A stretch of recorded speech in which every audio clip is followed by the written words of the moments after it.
Namasté, c'est Fred Lisée, l'animateur du NEC, le New Explorer Challenge, le concours national des créateurs explorateurs de voyages immersifs pour la nouvelle génération.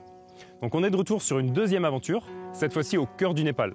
J'accompagne le projet Odyssée et l'équipe d'Arnaud qui a gagné et remporté l'édition 2023 internationale.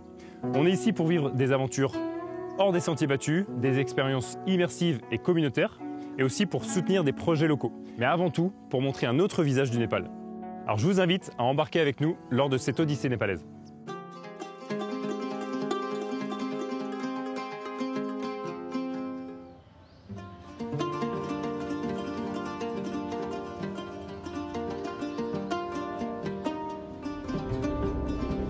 Remettons un peu de contexte. Moi, c'est Fred Lisée, le créateur du NEC, un concours national visant à récompenser chaque année les meilleurs projets de voyage immersif à impact positif, le New Explorer Challenge. Par groupe, des centaines d'étudiants en tourisme s'affrontent pour la première place du NEC. Les gagnants remportent une bourse pour financer leur voyage de repérage et aller tester leurs projets sur le terrain. Cette bourse, c'est un partenaire qui la finance. Et pour cette édition 2023, le sponsor, c'est Altai Travel, une agence en ligne spécialisée dans le voyage outdoor sur mesure. Et le projet gagnant, c'est l'équipe Odyssée, qui propose une immersion de 15 jours au Népal. À son initiative, 4 futurs professionnels, Charlotte, Anaïs, Justine et Arnaud. Malheureusement, pour plusieurs raisons différentes, seulement Arnaud a pu se rendre disponible pour ce voyage de repérage. On avait donc de la place avec nous, c'est pourquoi on a invité mon ami Anthony Verlaine. Aventurier professionnel, il vient en tant qu'ambassadeur du NEC, dans le but de vivre ce voyage Odyssée et de partager son ressenti. On sera également accompagné de Paul, photographe vidéaste spécialisé en vidéos de voyage et d'aventure, et qui va nous permettre de documenter le projet.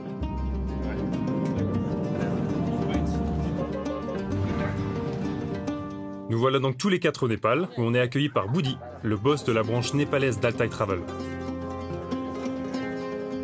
Le but du voyage de repérage va être pour Arnaud de peaufiner son itinéraire et de rencontrer les acteurs clés qui vont nous permettre un jour de commercialiser le projet. Ce sont des hébergements plutôt locaux. Voilà, vous savez tout. Dès demain, on commence l'aventure.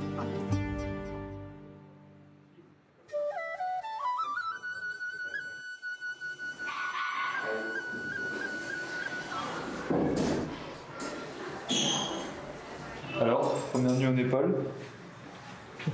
Salut.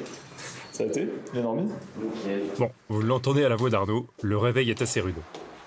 Après 20 heures de voyage et presque 7 heures de décalage horaire, il a fallu un peu de motivation pour sortir du lit. Hier soir, on a décidé qu'Anthony et moi on partageait une chambre, après nos expéditions communes en Amazonie et en Suède, et Paul et Arnaud une autre. Et ça tombe bien parce que le plus jeune des aventuriers, il ronfle. Ça les gars? C'est 1 heure pour arriver? C'est 1 heure pour arriver ça? Plus longtemps, Anthony il est encore au lit. Par contre, cette vue. Wow. Je crois que c'est le monastère où on va demain. Où Pas là-bas, à gauche, à droite. Waouh. Tu vois là, effectivement, t'as tu pas à gauche. Et après, This is a monkey temple? Is it Dharma Buddha? Comme nous le fait remarquer notre premier hôte népalais, on connaît encore peu de choses à la ville, sa culture et son patrimoine. Et c'est clairement l'objectif de la journée. On va arpenter ses rues et découvrir les merveilles qui s'y cachent. Non, en Écosse, je dormais en Irlande. On en profite pour bien discuter sur les attentes de chacun, parce qu'Anthony, Paul et Arnaud se connaissent seulement depuis hier. Et ils s'apprêtent à partager une dizaine de jours ensemble. Je filme. Mange pas de la saucisse, je filme. Bienvenue dans la première étape de notre voyage au Népal, Katmandou.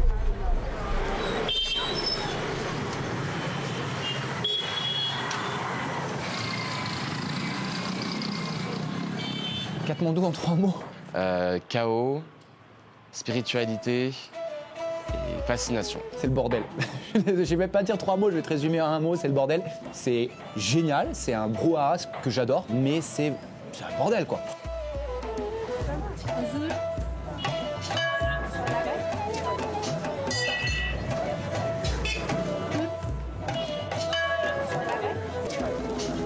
Gros dépaysement dès qu'on arrive dans les rues de Katmandou. Il y a vraiment une stimulation de tous les sens, les couleurs, les odeurs, les bruits, les sons. Ça fait beaucoup de choses à emmagasiner. Des gens souriants, très chaleureux. On se rend compte tout de suite de la différence culturelle. C'est très, très, très enrichissant. Katmandou, au-delà d'être une fourmilière de bruit et de couleurs, c'est aussi et avant tout la capitale économique, politique et religieuse du pays. Plus d'1,5 million de Népalais y vivent, perchés à 1400 mètres d'altitude dans les contreforts de l'Himalaya. Elle est de ce fait le repère des alpinistes et la porte d'entrée vers l'Everest. Mais pour nous, l'Everest, ça sera peut-être pour une prochaine fois, car ce n'est pas le but de notre venue. L'équipe d'Odyssée a concocté un itinéraire hors des sentiers battus pour permettre de découvrir un autre visage du Népal. On part en direction des bureaux d'Altai Travel pour faire connaissance avec leurs équipes et pour fixer les derniers préparatifs de notre voyage.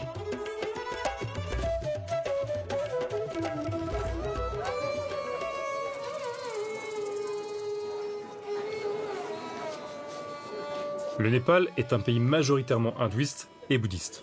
La religion se trouve à chaque coin de rue. On termine donc cette première journée par la visite du temple de Bodhnath Stupa.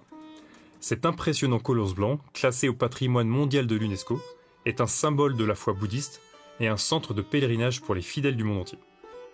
Les pèlerins déambulent autour du temple en récitant des mantras et en faisant tourner les moulins à prière. L'atmosphère y est imprégnée d'une aura de dévotion et de sérénité, que même nous, totalement étrangers à cette religion, nous ressentons. Curieux d'en apprendre plus, l'équipe d'Arnaud a prévu dans ce voyage une immersion bien plus profonde au cœur du bouddhisme, qu'on vivra d'ici quelques jours. On mange sur place et on rentre se coucher, car demain matin, on quitte Katmandou pour prendre la direction de la petite ville de Panoti.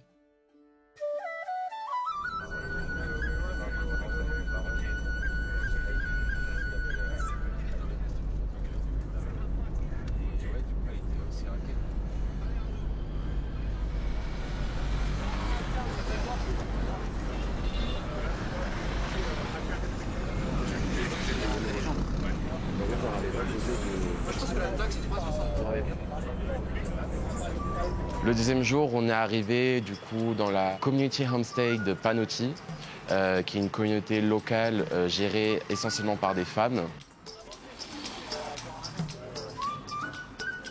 Pour le NEC, l'immersion et la contribution locale sont des notions très importantes. Et c'est pour ça qu'Arnaud nous a emmenés ici.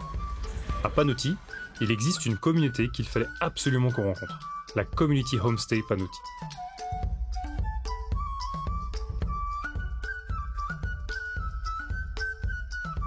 Après un accueil plus que chaleureux, on fait la rencontre de Ami, une jeune femme très investie dans la vie de la communauté et de son village. So we started our project Panoti Community Homestay almost 10 years back with the aim of empowering the women. So yeah, we started from a very few houses and now we have altogether 17 houses, 17 families, 17 women who are currently involved in our homestay. And these houses are located at different parts of Panoti. So one of the main aim of our homestay was to empower women and our aunties of the community. But along with that, we also aim to give visitors, tourists who come to our country and homely environment, an experience of typical Nepalese life that they would not be getting anywhere in like any hotels or any other places.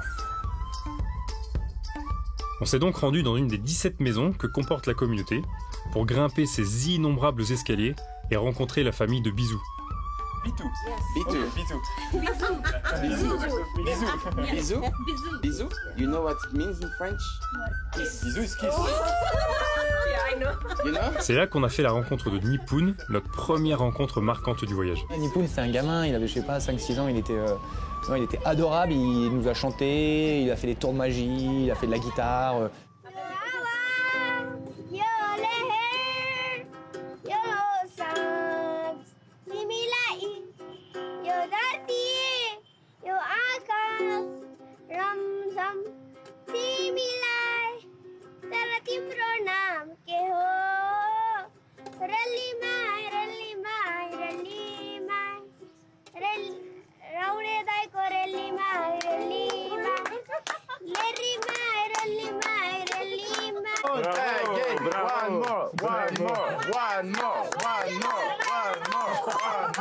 Ah, il a tout donné là. Probablement une future rockstar. qui nous a fait son concert privé sur la terrasse de sa maison. Ouais, c'était génial, c'était vraiment un vrai échange avec la candeur d'un enfant qui rencontre des Occidentaux et c'était incroyable. Pour nous dire au revoir, Nipun et sa famille nous ont gentiment fait cadeau de topis, des chapeaux traditionnels népalais. On a suivi Ami dans une autre maison. On était attendus pour le déjeuner de midi par Shyam et sa femme Dana. Avec eux, on a vécu une véritable immersion culinaire, durant laquelle on a pu cuisiner et déguster des spécialités népalaises. Ils ont été hyper accueillants et on s'est sentis chez nous en quelques minutes. He is good cooker. Je vous apprendrai après, t'inquiète. Ah, yeah.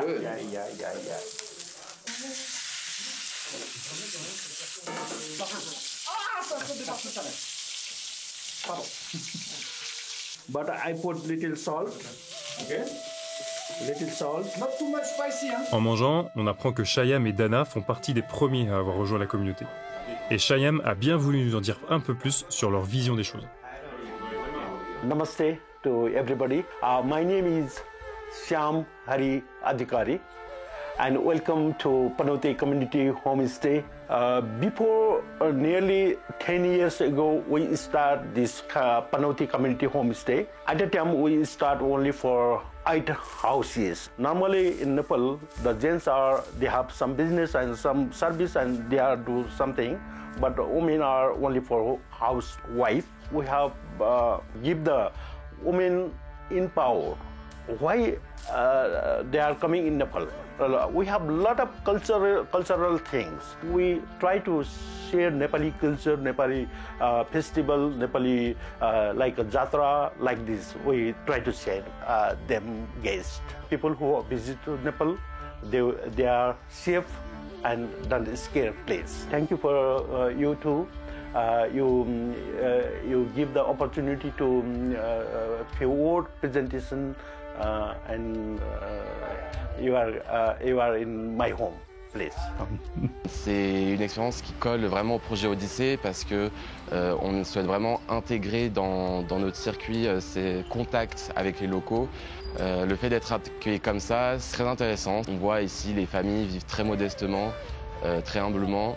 Et ça ne les empêche pas pour autant d'être très heureuses. Ça remet beaucoup en question aussi. Ce que j'ai aimé dans cette immersion avec les locaux, c'est que c'était pas joué. Dans tous les villages ou toutes les maisons où on a pu être accueillis, je suis allé cuisiner avec des gens, on a fait de la balançoire, on a coupé du riz. Mais tu voyais que c'était vraiment naturel et que c'était, je le répète souvent, c'est la main sur le cœur, les gens qui ont souvent le moins qui donnent le plus, quoi. Pour Arnaud, c'est validé. Il faut que Panoti fasse partie des étapes du parcours. On part en fin de journée, s'enfoncer plus à l'est dans le pays, avec un but bien précis. D'ailleurs, à partir d'aujourd'hui et pour le reste du voyage, on est rejoint par un personnage clé du projet, Khadga. Namaste. Arnaud. Khadga, c'est un peu comme notre grand frère sur place. Il est guide pour Altai Travel et va grandement nous faciliter la vie pour découvrir le pays. Alors, il parle un peu anglais et français, mais il s'est extrêmement investi pour nous. Et jamais on n'aurait pu vivre de telles immersions sans lui. On discute avec lui de notre itinéraire, on mange notre repas et on part dormir. Demain, on se lève tôt, très très tôt.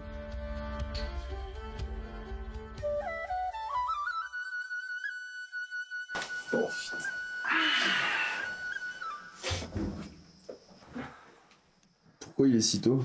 On va faire de la méditation dans un moine.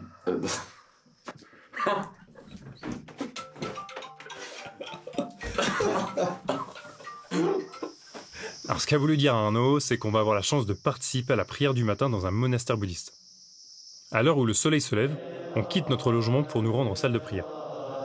Avant de rentrer, on retire nos chaussures, on se tait, et on se laisse transporter par l'impressionnante énergie que le lieu et ses habitants dégagent.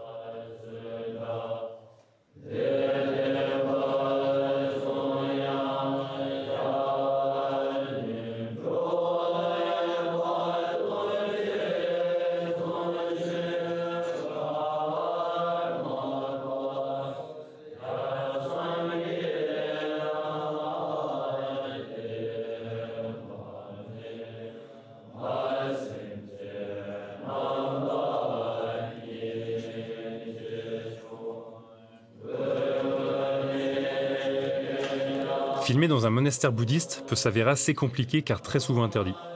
pour éviter entre autres de déranger les moines pendant leurs prières. On pensait donc rentrer avec ce peu d'images, mais on est tombé sur Sonam. Sonam, c'était vraiment une personne fascinante. On a eu la chance de pouvoir rencontrer ce moine qui parlait anglais, très très bien d'ailleurs, et avec qui on a pu échanger pendant de longs moments. Il nous a expliqué sa vision du bouddhisme, sa vision des choses au sein du monastère où il est depuis, il me semble maintenant, 20 ans. Effectivement, il est ici depuis une vingtaine d'années, ce qui fait qu'il est maintenant professeur au monastère. On l'a croisé par hasard, en repartant, et on a pu discuter avec lui sur les raisons de notre venue. Il a aimé le projet, nous a autorisé à filmer la salle de prière, et surtout, il a bien voulu parler face à la caméra. Firstly, I would like to say, Trashitele, welcome to Namo Buddha, and welcome to Nepal.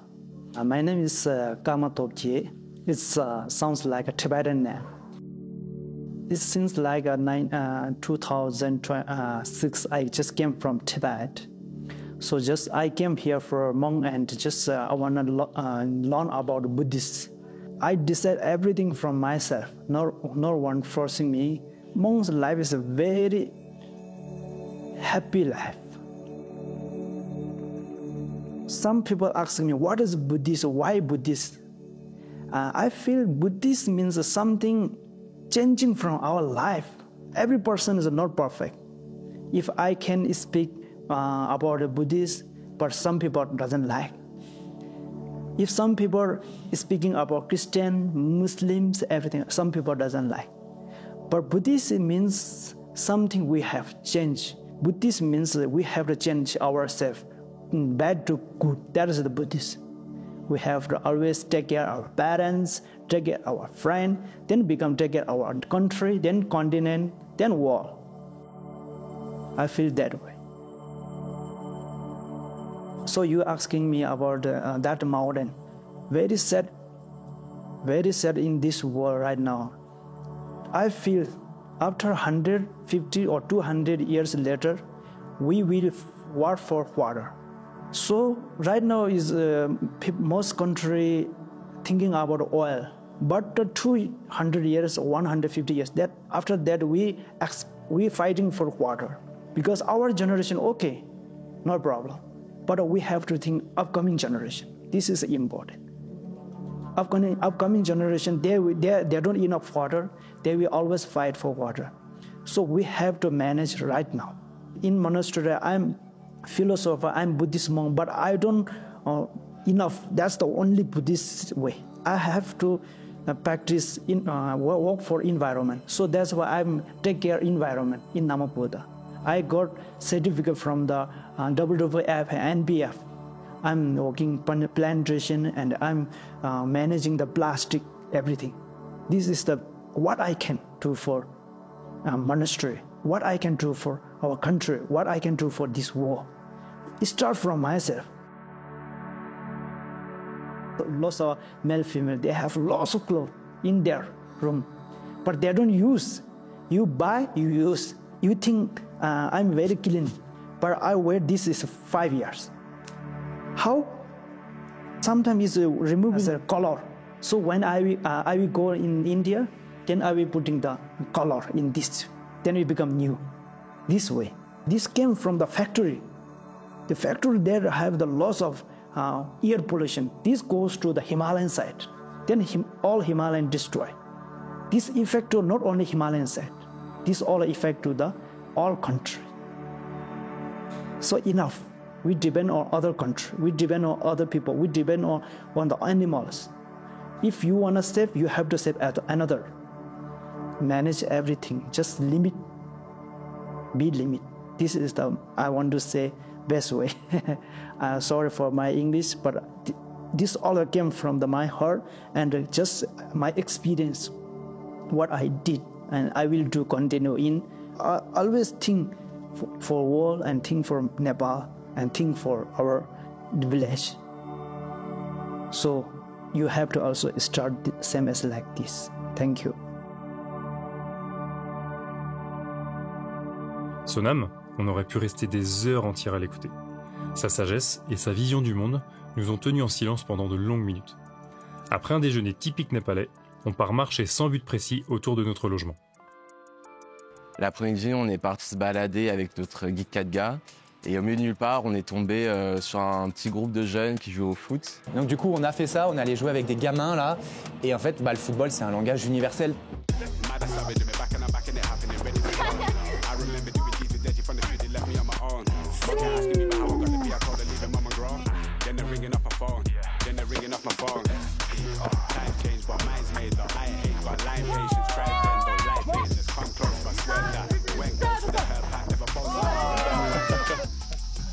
Well done, guys.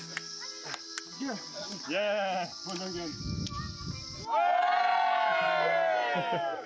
Ok, cool. Malgré la différence de langage, la différence de culture, au final, on a très bien réussi à se comprendre et c'est comme si s'il n'y avait aucune barrière entre nous et c'était vraiment cool, ouais. On a joué une bonne heure avec eux, on était morts parce qu'on était en altitude, il faisait super chaud et les petits ils étaient en claquettes, ils nous mettaient des petits ponts, c'était incroyable. Mais ouais, ça restera un moment fort comme à chaque fois. Si on devait tirer une leçon de cette journée, c'est que même en organisant au maximum nos voyages, laisser une place à l'inconnu et au hasard provoque toujours des situations inoubliables. On ne sait pas encore, mais demain, on s'apprête à fêter Dasein en famille.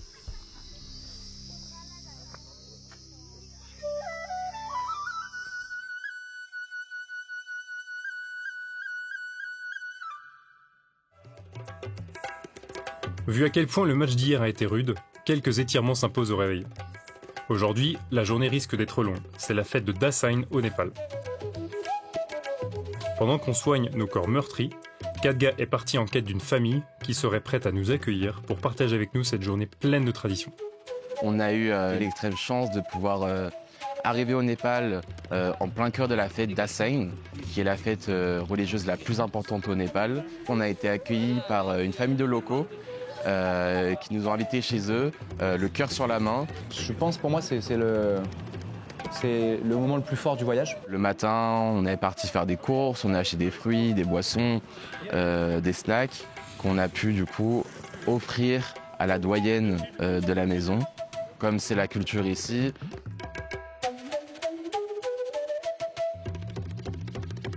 Au Népal, les personnes âgées sont très respectées et sont les maîtres de la famille.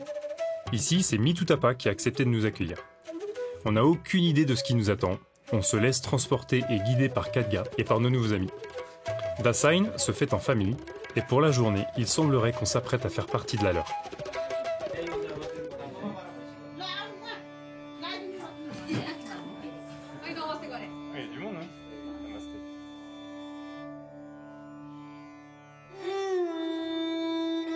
Dasein, c'est une fête hindouiste qui célèbre la déesse Durga ainsi que la victoire du bien sur le mal.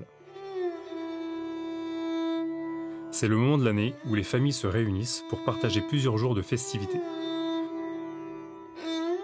Aujourd'hui, c'est Dashami, le jour le plus important de cette fête. Tout un rituel y est consacré. Les membres de la famille bénissent tour à tour les plus jeunes, de Mitutapa l'aîné à Ivan le benjamin. Ils récitent des prières en sornant le front de tikka, un mélange de riz, de yaourt et de colorant rouge. C'est un signe d'appartenance à la religion hindouiste et une bénédiction. Et vu qu'au Népal, l'accueil est sacré, on a évidemment aussi droit au rituel.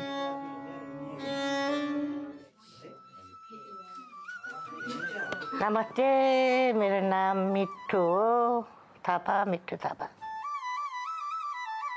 यही हो दसैँ अब द्वितीयको दिन डमरा राख्ने, नवमीको दिन अष्टमीको दिन दुर्गा पूजा गर्ने, अनि नवमीको दिन खसी पूजा गर्ने, दशमीको दिन 9 दिन हुन्छ दुर्गाको जमरा, अनि जमरा टिका लाउने। अब त आजबाट दसैँ टिका सिधै पूर्णिमा दिनसम्म टिका हुन्छ अनि समाप्त हुन्छ पूर्णिमा दिनबाट। परिवारको महत्त्व हुन्छ नि, अब बाहिर गए म परिवारहरू घर आएर जम्मा भयो भने धेरै रमाइलो हुन्छ। अनि सबैजना छ, एकजना मात्रै छैन भने नि परिवार सबैजना जम्मा भए नभएर हुँदैन, नरमाइलो हुन्छ। त्यही हो हाम्रो पनि अब त्यस्तै छोराहरू बाहिर गए बेलामा छोराहरू हुने कहाँ टिका लगाउने बेला भने जस्तो हुन्छ, अनि हजुरहरूलाई पनि त्यस्तै भयो होला, टिका लगाइदिए नि टिका मात्रै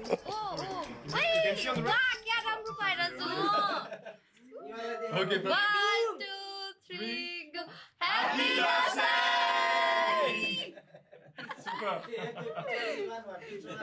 Thank you.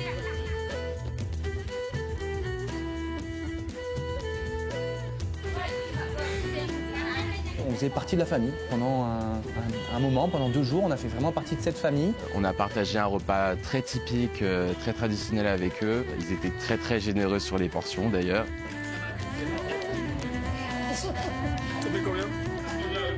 Ça restera, je pense, dans mon top 5 de mes plus belles rencontres. Ouais. C'était très très très fort.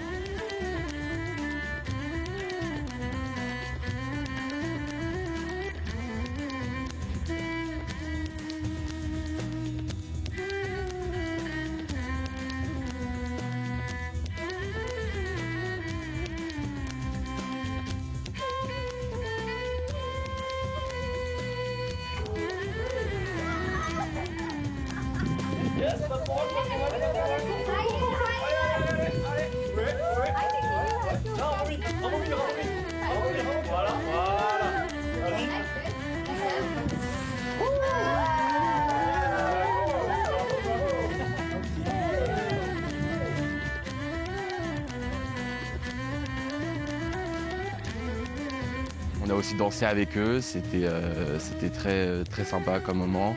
Le soir, on allait se balader le long du fleuve Trishuli avant de rentrer chez eux pour de nouveau manger, jouer aux cartes. Donc vraiment une très très bonne expérience. C'est vraiment une famille qui nous a marqué, je pense, pendant ce voyage et avec qui j'espère garder un lien pour les années à venir.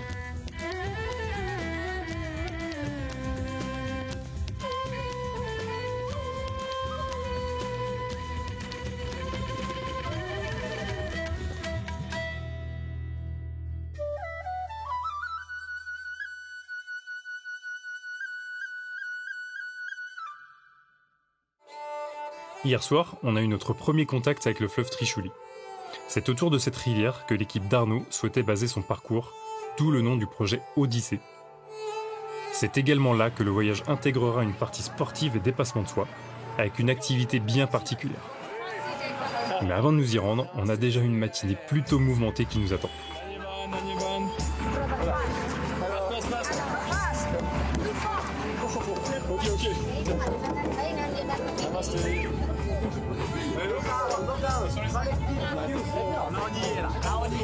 Pour l'instant, on prend notre place, on prend de la place, mais après, quand il est en zone, Les bus népalais, waouh, toute une histoire. Déjà, il faut savoir qu'on n'est pas sûr d'avoir une place assise. Les routes, elles sont comme ça, il y a de la poussière. Un trajet en France qu'on ferait en 1 heure, ici, littéralement, ça dure 6 heures. À droite, t'as des grands précipices. Ça bouge dans tous les sens, à tel point qu'ils nous distribuent des sacs à vomi dans le bus avant de partir. C'est une aventure. Je pense que c'est une vraie aventure. Pas pour tout le monde, mais c'est une belle aventure.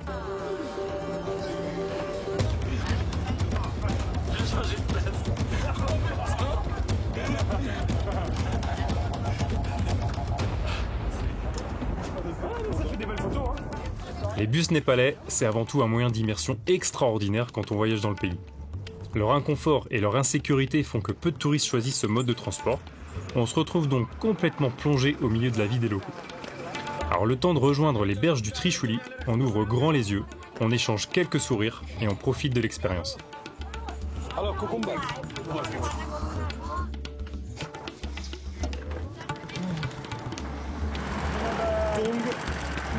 Énorme sac, pas de casque, sac devant, on est bien. Salut mon pote. Bye bye. Bye bye.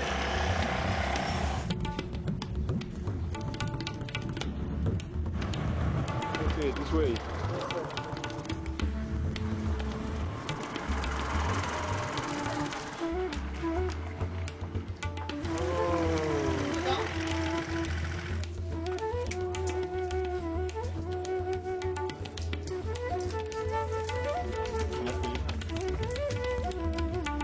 Après tant d'attentes, on arrive enfin sur la rivière Trishuli. Et on va la vivre d'une manière plutôt sportive. On a aussi fait une séance de rafting sur le fleuve Trishuli.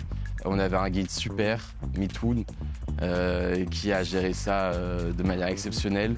Okay, my name is Mitoun. I'm a rafting guide. I'm from like a local area from Trisuli Rivers. The rafting job is like, I feel like the water make you all the time refresh and I meet new people, so get more experience. En France, je pense pas qu'ils auraient laissé partir des gens comme ça, sans leur demander leur niveau et tout. Il y avait en plus notre guide, c'est la première fois qu'il montait sur un bateau. Il y avait quand même des bons rapides, hein. On a bien bu la tasse.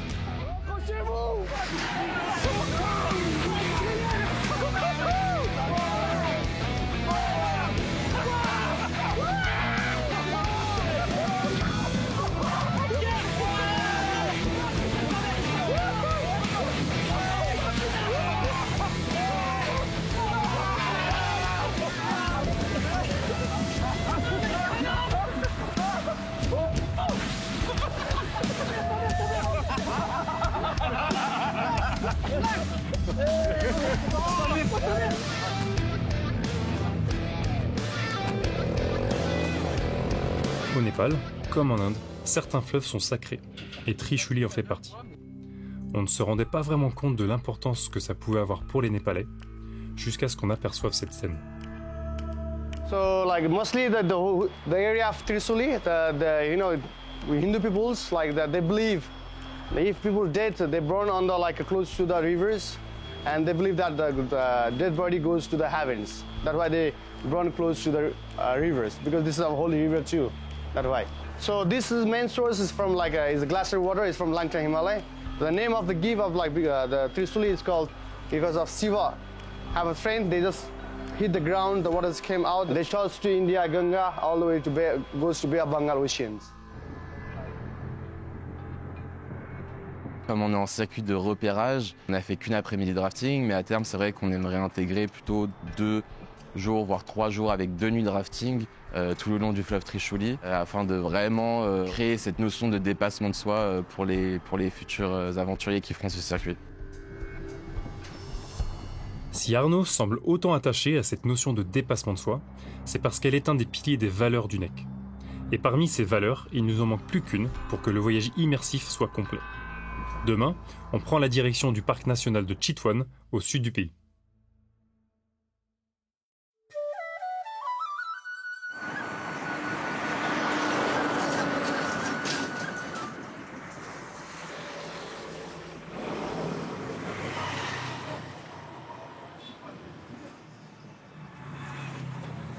C'est les derniers jours de voyage, et on quitte le fleuve et ses villes pour s'enfoncer dans un décor encore plus vert et luxuriant. Le parc de Chitwan est classé au patrimoine mondial de l'UNESCO. Il abrite une immense jungle et des milliers d'espèces de plantes et d'animaux, dont certains mythiques comme le rhinocéros indien, l'éléphant d'Asie ou encore le tigre du Bengale. Et forcément, ce genre de richesse, ça crée un tourisme aux antipodes de celui qu'on souhaite promouvoir. Alors pour moi, Chitwan, ça a vraiment été une étape clé dans ce circuit. C'est ce qui m'a le plus touché.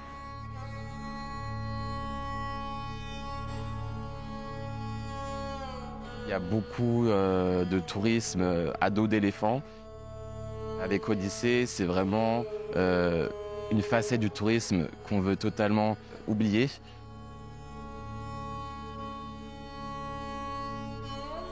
Du coup, on est parti à la rencontre d'une ONG, Stand Up for Elephant, tenue par une Française, Floriane, qui vient en aide justement à des éléphants dans le cadre de leur fournir les soins et l'attention nécessaire pour leur bien-être. Je m'appelle Floriane Blo, je suis cofondatrice de l'association Stand Up for Elephants. J'ai une formation d'assistante vétérinaire et de soigneur animalier. J'ai bossé en parc zoologique avec les éléphants asiatiques pendant plusieurs années. Et rapidement, j'ai voulu voir ce qui se passait avec les éléphants en Asie, dans leur pays naturel. J'ai eu l'occasion de travailler en Inde pendant presque 2 ans, dans un sanctuaire où ils faisaient de la réintroduction d'éléphants captifs. Et ensuite, je suis allée au Népal en 2013 pour la première fois, pour voir un petit peu la situation des éléphants captifs ici à Chitwan. Et je ne suis jamais partie, donc ça fait maintenant 10 ans. Si Floriane n'est jamais partie, c'est parce qu'elle a monté son association ici, avec 2 autres personnes. Stand Up for Elephants vient en aide aux éléphants captifs du Népal, en leur apportant entre autres de la nourriture et des soins gratuits. Ils font aussi de la sensibilisation dans les écoles du pays et créent une économie locale avec les agriculteurs de la région et les femmes du village. Mais Stand Up for Elephant, c'est aussi et avant tout un sanctuaire qui accueille 2 éléphants. Je vous présente Eva et Lamo.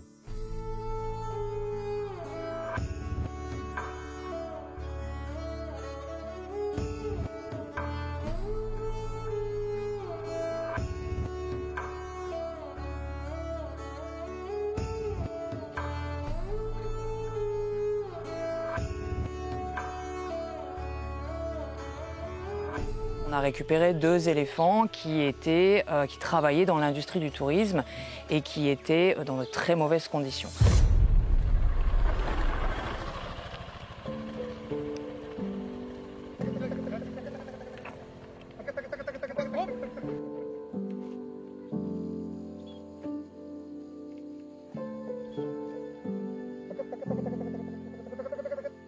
En fait, ce dont on ne se rend pas vraiment compte, c'est qu'il faut voir tout ce qui se passe dans les coulisses. Quand on va faire sa balade à dos d'éléphant, ça va durer 1 heure ici au Népal. On est dans la jungle. On pourrait se dire, bon, ils doivent s'occuper correctement de leurs éléphants, ils les nourrissent sûrement correctement. Mais en fait, non. Ces éléphants sont gardés en ville, dans un milieu qui n'est pas du tout adapté, qui est bruyant, en plein milieu des hôtels, en plein milieu de la ville. Ils vont être mal nourris. Un éléphant, ça mange tout un tas de végétaux différents et ceux-là, ils sont mal nourris, ils sont juste nourris avec une paille de riz qui n'est pas très bonne. On va avoir aussi 0 contact avec les congénères alors que c'est des animaux super sociaux, donc ils les gardent de façon isolée. Quand ils ne travaillent pas, ils sont enchaînés, pied avant, pied arrière, très courts, 0 mouvement possible et 0 temps libre. Il n'y a jamais de liberté, il n'y a jamais un moment où ils se disent bon, on va les laisser 30 minutes se balader. Également beaucoup de violence et des soins vétérinaires qui ne sont pas adaptés aussi. Beaucoup de violence, pourquoi? Parce que forcer un animal énorme et aussi intelligent qu'un éléphant à faire quelque chose qu'il n'a pas envie de faire tous les jours de sa vie, 100 jours de repos jusqu'à ce qu'il meure, l'éléphant régulièrement essaye de se rebeller, essaye d'attaquer et ça, pour les contrôler, ils sont obligés d'utiliser la violence. Donc c'est vraiment cette industrie touristique qui force l'éléphant et le maout à se retrouver dans une position de violence et de maltraitance. Donc c'est vraiment pour ça qu'on est ici et c'est pour ça que c'est pas bien de faire une balade à dos d'éléphant en 2023 au Népal en tout cas.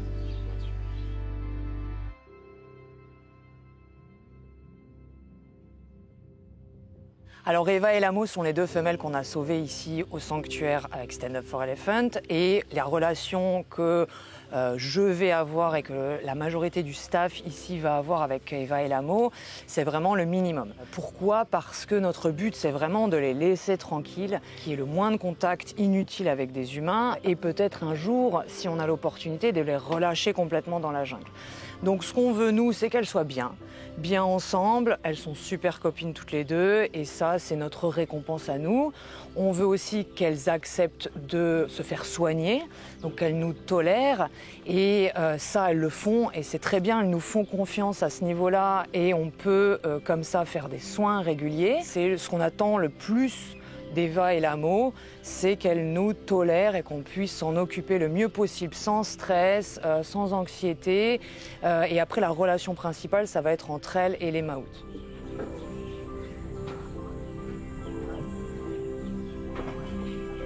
Les maouts ici sont vraiment clés, ils ont vraiment une position super importante et on essaye de les valoriser au maximum. Malheureusement, ce métier de maout est de moins en moins gratifiant pour eux, ils sont de moins en moins respectés. Avant, être un maout, c'était connaître son éléphant par cœur, connaître la jungle par cœur. Maintenant, on peut dire que c'est plus vraiment des maouts, c'est juste des conducteurs d'éléphants. Ils sont vraiment là pour amener les touristes d'un point à un point B. Il y a un savoir qui est en train de se perdre malheureusement de façon très rapide et ça, c'est un drame.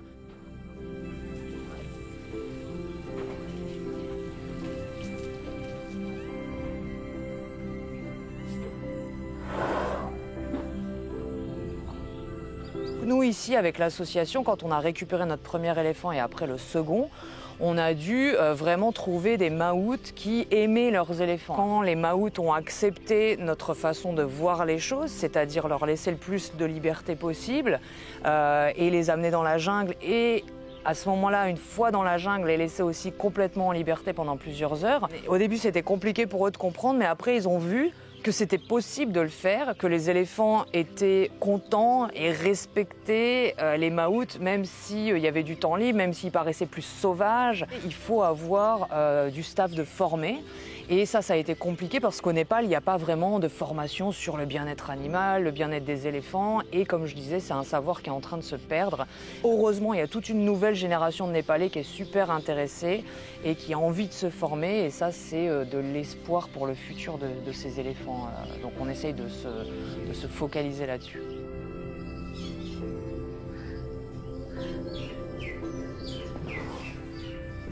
Alors si vous voulez aider Stand Up for Elephant, c'est le moment. Là, notre but, c'est de bouger si possible dans la jungle. C'est pour ça qu'en ce moment, on est en train de faire une grande campagne de récolte de fonds pour pouvoir transférer le sanctuaire. Une fois le sanctuaire transféré, bien sûr, Eva et Lamo vont bouger et on va pouvoir accueillir d'autres éléphants. Et le but, c'est vraiment, alors on ne va pas pouvoir tous les sauver, peut-être, mais je pense pas, mais c'est vraiment d'essayer de convaincre les autorités de confisquer des éléphants et de les donner à l'association pour qu'on s'en occupe.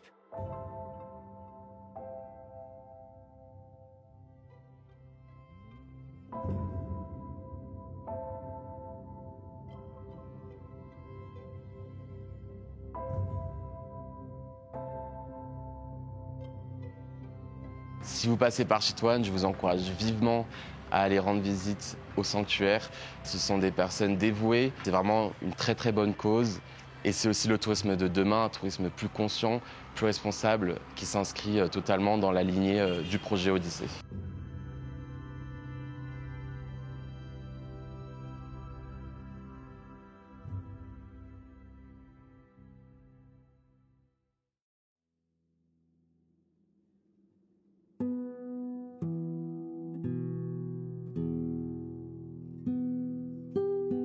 Finalement, Stand Up for Elephant, c'est une belle manière de conclure ce voyage de repérage.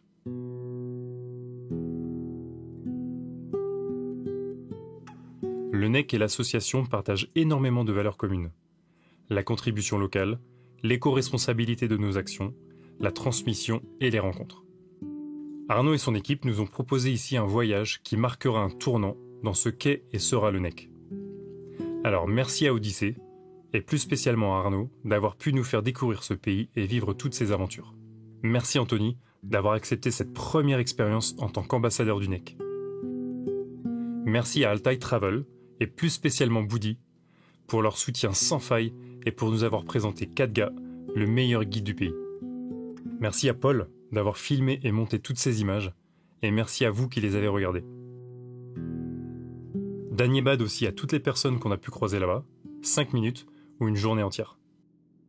Merci infiniment à Mitoun, Sonam, Ami, Florian, Chayam et évidemment à Mitou et sa famille. D'ailleurs, ça sera le mot de la fin. Famille. Parce que c'est exactement ce qu'on a ressenti tout au long de cette aventure. Le Népal et ses habitants nous ont accueillis à bras ouverts, partout où on s'est trouvé. Et vous savez comment on dit famille en népalais ? On dit paribar.